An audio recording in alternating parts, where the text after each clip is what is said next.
It's one of the most highly anticipated meetings of the year. The leaders of the world's two superpowers will sit down in Washington this week. Plenty of issues will be tabled, including how they handle an unpredictable North Korea. Han Dang reports on the possible scenarios when Xi Jinping faces Barack Obama.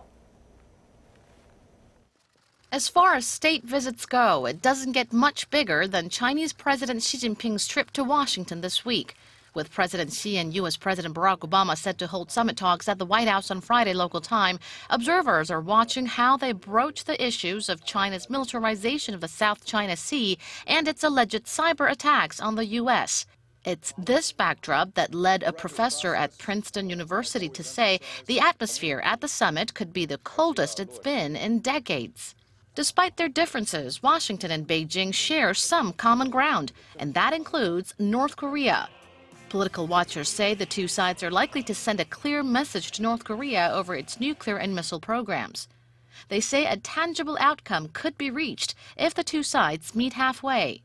Currently, Washington maintains a hardline policy of deterrence and sanctions against North Korea, while China plays a kind of big brother role, seeking to persuade the regime to abide by its international obligations.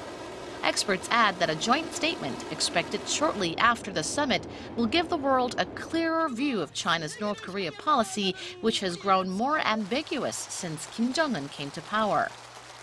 Watchers say the best outcome as far as North Korea issues are concerned would be that Obama and Xi can coax Pyongyang back to the negotiating table and find a breakthrough in the six-party nuclear talks that have been stalled since 2008. Han Dang, Arirang News.